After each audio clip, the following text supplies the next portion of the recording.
تو میرا اللہ ترغیب دیتا ہے مال لگاؤ۔ آپ نے فرمایا اللہ الاجود الاجود وانا اجود ولد آدم، سب سے بڑے سخی تو اللہ ہیں، اور اللہ کے بعد سب سے بڑا سخی اللہ نے مجھے بنایا ہے۔ اہل البیت کی سخاوت کو کوئی نہیں پہنچ سکتا۔ ایک دفعہ مدینہ میں دو نوجوانوں میں بحث چھڑی، بنو امیہ سخی ہیں یا اہل بیت سخی؟ تو جو بنو امیہ کا طرفدار تھا اس نے کہا بنو امیہ زیادہ سخی، جو اہل بیت کا طرفدار تھا اس نے کہا اہل بیت زیادہ سخی۔ وہ کہا چلو امتحان لیتے ہیں۔ تو جو بنو امیہ کا تھا وہ گیا بنو امیہ کے مالداروں کے پاس کہ میں مصیبت میں پھنس گیا ہوں تو مجھے کچھ مدد چاہیے۔ تو ایک نے 10,000 دیے، پھر دوسرے کے پاس گیا اس نے 10,000 دیے، تیسرے کے پاس، چوتھا 5 6 7 8 9 10 آدمیوں سے 1 لاکھ لے کر آیا۔ یہ گیا عبداللہ بن جعفر کے پاس، ضرورت مندوں کو چاہیے، انہوں نے 1 لاکھ دے دیا۔ پھر گیا حضرت حسن کے پاس، کہا جی میں محتاج ضرورت مند، انہوں نے 1 لاکھ دیا۔ پھر گیا امام حسین کے پاس، انہوں نے 1 لاکھ دے دیا۔ جب وہ کٹھے ہوئے انہوں نے کہا کتنا لے آندہ کہ 1 لاکھ، کہ میں 3 لاکھ لے آندہ۔ وہ کہا بھائی واقعی اہل بیت کی سخاوت کو کوئی نہیں پہنچ سکتا، چلو واپس کرتے ہیں۔ تو بنو امیہ کا جو حامی تھا وہ گیا، حضور ہم تو خالی ویسے ہی کر رہے تھے، ضرورت نہیں تھی، یہ برائے مہربان۔ ان کا ٹھیک رکھ دو، دوسرا ٹھیک ہے رکھ دو، تیسرا چوتھا 5واں 6واں 7واں 8واں 9واں 10، ٹھیک ہے بھائی رکھ دو، واپس کر دو، واپس ہو گیا۔ اب یہ گیا عبداللہ بن جعفر کے پاس، حضرت وہ ہم تو ایسے ہی امتحان لے رہے تھے، ہمیں تو ضرورت کوئی نہیں، آپ واپس لے لیں۔ امام حسن صاحب، امام حسین صاحب، انہوں نے فرمایا جب اہل بیت کے گھر سے کوئی چیز نکل جاتی ہے واپس نہیں آیا تھا۔ تو اللہ سے مانگو کہ اللہ ہمیں سخی بنائے۔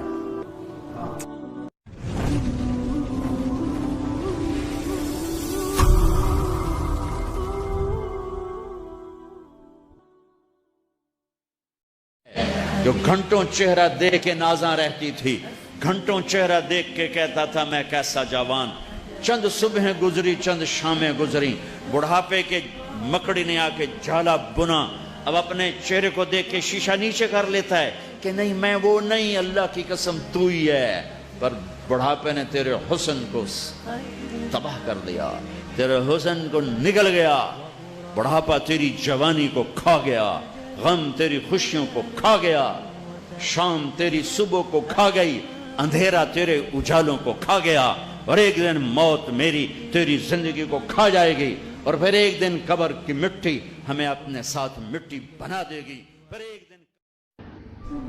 آج ایک ذہن بنا ہوا ہے کہ جتنا ہمارے پاس پیسہ ہوگا، دولت ہوگی، اتنا ہم خوشی کی زندگی گزاریں گے۔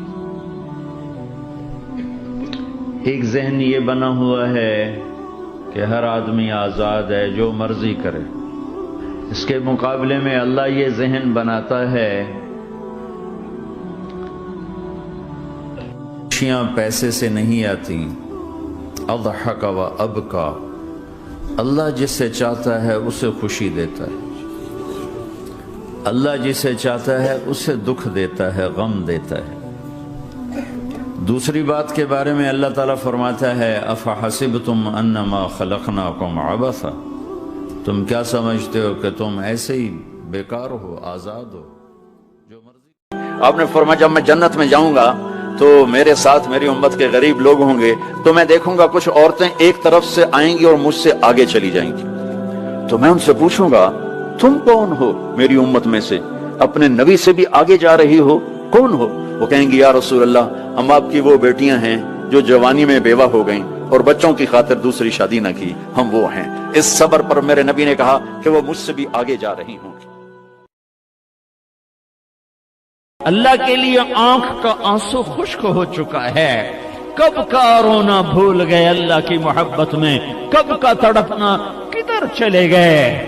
جن کا راتوں کا رونا اللہ کے عرش کو ہلا دیتا تھا، جن کے آنسو کائنات کو معطر کر دیتے تھے، جن کی رات کی فریادیں فرشتوں کو رلا دیتی تھیں، میرا نوجوان تو رات کو ننگے ناچ دیکھتا ہے، میرے ملک کا نوجوان تو رات کو ننگی عورتوں کو کمپیوٹر پہ ناچتا دیکھتا ہے، گھنگروں کی چھنکار سنتا ہے۔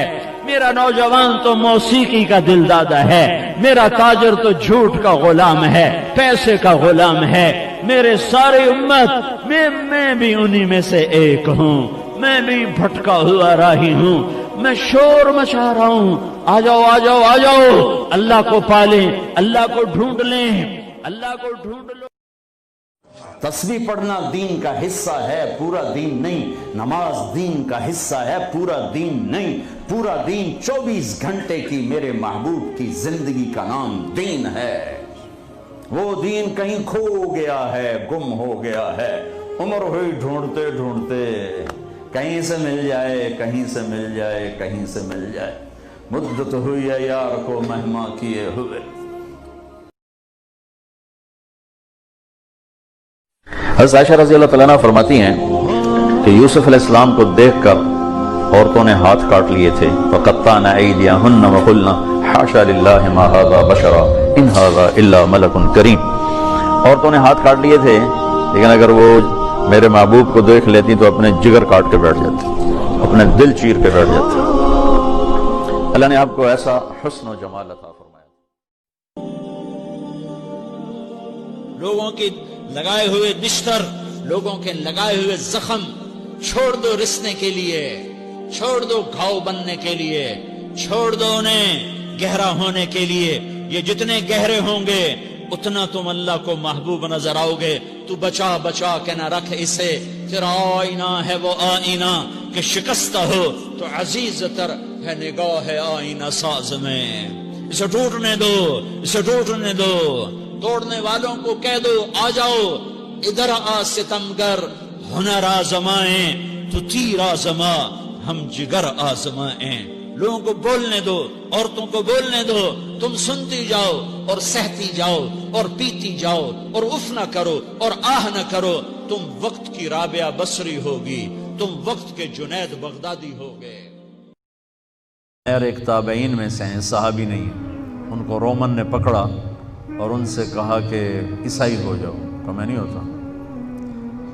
کہا آدھا ملک دوں گا، اپنی بیٹی دوں گا۔ کہا جو مرضی دو، میں نہیں ہوتا۔ تو اس نے کہا اس کو ایک خوبصورت گھر میں بند کرو اور شراب اور سور کا گوشت اور ایک لڑکی اندر ڈال دو اور دروازے بند کر دو۔